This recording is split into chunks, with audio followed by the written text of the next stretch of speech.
Oh, what the fuck? You got a taser! Shot fired! Oh, shit. Shot fired, shot fired, shot fired! In policing, responding to a disturbance or a theft call at a convenience store is very common. It's almost a daily occurrence. However, rarely does it escalate to a point where a person is accused of stealing a beer. The officer gets into a scuffle with the suspect with another officer there. One officer loses their taser, and then one officer discharges their firearm into the back of the head of the suspect. This is one of those.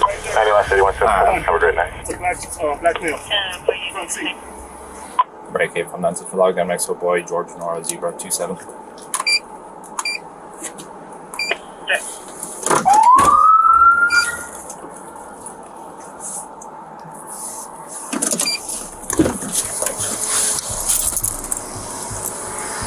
I can already tell you by looking at this officer, the way that he just did this, that he's extraordinarily tactical. I see that he called out the plate of the vehicle, location, and as if you can look here, how he canted his wheel to the side. That protects you and gives you a little bit of cover, and if your car gets hit from behind. Textbook process. Okay, what's the deal with the people inside? With a beer in your hand? Yeah. Okay. Okay.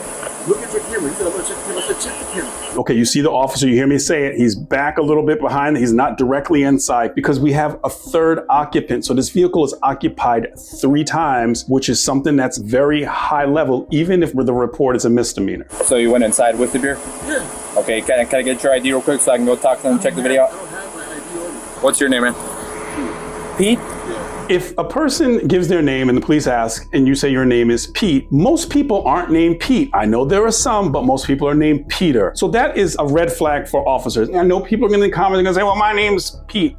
I get it. But most people, it's the full name and that's what you give the police. You have your driver's license, man? Let me get it real quick. If he's in the wrong, he's in the wrong. That's what I'm trying to figure out, okay? Don't take off. Obviously, I got your ID.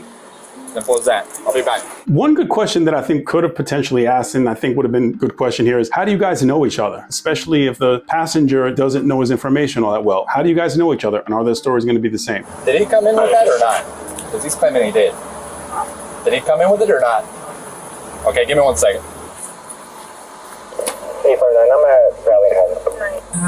Let me explain something here that's really important, and it tells a lot about this officer from a tactical perspective. This is New Mexico in July. It's definitely hot. You will see officers in certain departments that will get inside of their car, inside the air conditioning to conduct this business. This officer, for a safety reason, has chosen to endure the heat and stand outside for his own safety because the car can be a death trap if you have 3 occupants inside that could potentially engage you. Messenger, did you say Pete or Keith? Keith.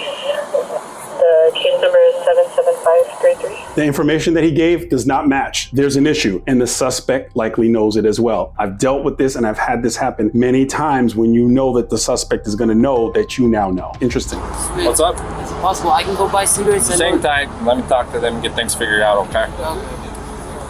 Where do you have an ID out of, Pete?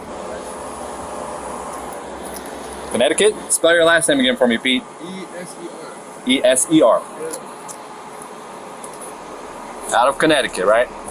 2 things that I'd like to mention that are just theories of mine. You see that the passenger who's accused of stealing beer has the money in his hand, which could be saying, listen, hopefully I can just pay for this. And you notice the driver was like, can I just go inside and get cigarettes? Because maybe he's like, this might go south and I don't want to be in the car. Just a theory, do not know for sure. I understand the time, man. As soon as he gets here, I'm going inside. We'll get this all sorted out, all right?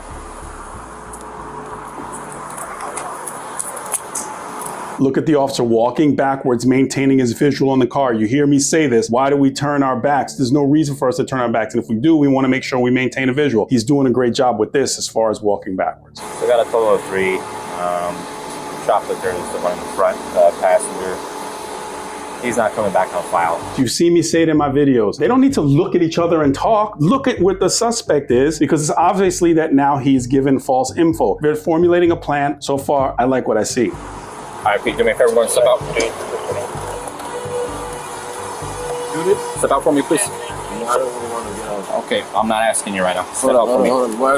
No. Can I know why? Because you're not coming back on file, man. Hey, step out of the car. Can I know why? Because you're not coming back on file for me. What does that mean? Step out. You're not coming back on. You can't figure out who you are. Listen. Hey, What do you mean you can't figure out who I am? Because it's not coming back on file. You better come out now, dude. Take my phone.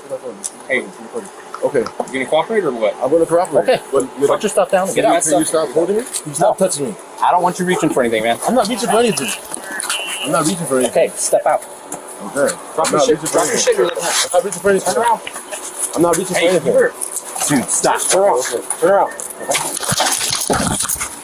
Hey, my man, put the 10-3. Stay in the f***ing car. Look at what?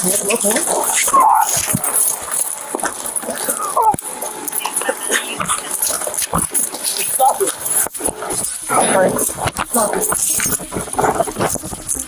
And here is where I have my issue. The decision to go hands-on as opposed to calling them out of the car one by one. Okay, I'm not asking you right now. Step out first. No. Because you're not coming back on file, man. Hey, step out of the car. Because you're not coming back on file for me. Step out. You're not coming back on. You can't figure out who you are. Hey, look out. Hey, listen. I want you to take a look at this tattoo of the officer, which looks like a devil face. I just want to let you know, as an officer who's been in shootings, every tattoo that you have will be scrutinized, and you will likely have to answer questions about the tattoos that you have. Hey. You gonna cooperate or what? I'm gonna cooperate. Okay. Put your stuff down. Get that stuff. No, touching me. I don't want you reaching for anything, man. I'm not reaching for anything. I'm not reaching for anything. Okay, step out. Okay. Drop your shit. Drop your shit. You're looking at. I'm not reaching for anything. Turn around. I'm not reaching for anything. Dude, stop. Look at where the rear suspect is, and the person that they're dealing with has not been patted down, and he's doing a whole lot of reaching. This is super dangerous. No one's been checked, and you have a non-compliant subject. Stop. Turn around. Turn around. Stop it. Stop it. Stop. Stop it. Stop it. Listen, stop. Stop. Stop it. Stop it. Stop it. Oh, what the fuck? You got a taser! Shot fired! Shot fired! Shot fired! Shot fired! Get your hands up now! Get your hands up! Get your hands up! Shot fired, one gun down. One gun shot to the head.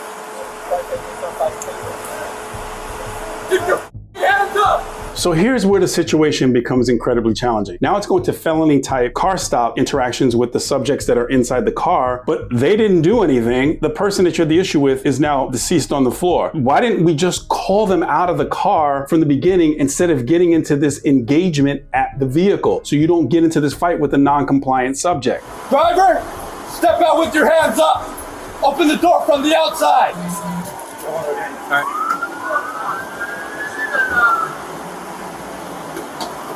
Northbound. Hands up. Step back towards us.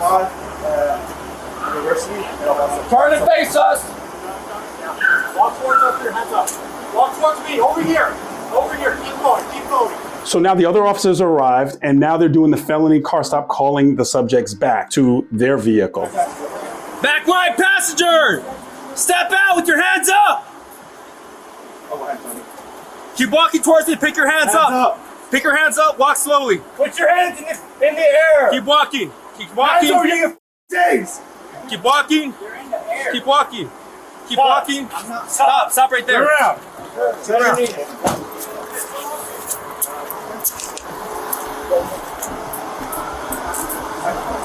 Take note of where the taser is in subject that's on the ground that is deceased. You good? Can you hear me? A little bit, yeah. Did you shoot? We can start setting up Okay. inner All right, man. Let's go around ahead and the- go over to my unit. How many shots were fired, bro? Just to the one? head. Anybody outstanding? No, we've got the two that were inside the vehicle. We got passenger out. So here's the situation. So that's the officer that discharged his firearm. The reason obviously he's saying that he can't hear is because normally you have ear protection on when you discharge your firearm, but when you don't have ear protection, it's very difficult to hear. The other thing is you notice that the other officer asked a few questions of him and he said, you don't have to tell me anything. So after the shooting, what's done by policy is the police give a public safety statement and they ask the officer involved in the shooting some questions to ensure that there were no errant rounds or no one else is injured so that you don't say anything that you could potentially incriminate yourself or be used in court. They ask for that public safety statement. Yeah. Is this for right now? What up? Is that for right now? No. You have any jewelry struck, punch, slap? Get this 771, 743. We're staging area for CID. Can you face that way for me? I'm going to be setting it up next to the Econo Lounge. So those photographs are taken after an officer is involved in the shooting to see if there are any injuries, to see if there's anything on the officer's body that could be viewed as evidence. And you notice that this officer is really chomping down on his gum, and that could just be a way that he's getting out some of that anxiety or whatever he's going through, because that's something personally he has to deal with. But from an optics perspective, what do you think that that's going to look like to someone who wants to try to fry the officer after he just someone in the back of the head? Go ahead. Did you guys see what happened? I saw everything, man. You saw everything? Did you see anything? I didn't hear. I just saw the guy on the floor, like on top of the cop. So this is incredibly traumatic for these witnesses. I mean, no one goes to work thinking they're going to witness someone being on the back of the head. From an investigator perspective, you want to get everyone separated, get their statements separate. Were you a little bit more composed and you're able to tell me what you saw? Yes, I was. I was watching the officer. I don't know who the officer, who was the one in that unit, the first one behind the subject's car. Okay. And I was watching him, and I told him, I looked at my coworker, and I said, he's backing up, something's going on, something's spooked him. And that's why we have the people in the back. And so another unit showed up right behind that unit, and they were approaching the subject. The subject started fighting with the two officers. The male subject, the black subject, took him down, just wrestling, and I don't know if he was trying to go for the other officer's gun or he had him in a chokehold. The initial officer? Yes. So the subject was on top of the officer? Yes. And the other officer, I don't know if he was trying to go for the other officer's gun that he had in a chokehold or what, but the other officer pulled out his gun and he just shot him, and I was like, that's what I saw. The officer and behind him? Yeah. So there was the officer on the ground, and then I think it was the bald-headed subject officer on the ground that was getting wrestled, and the other officer was trying to help him.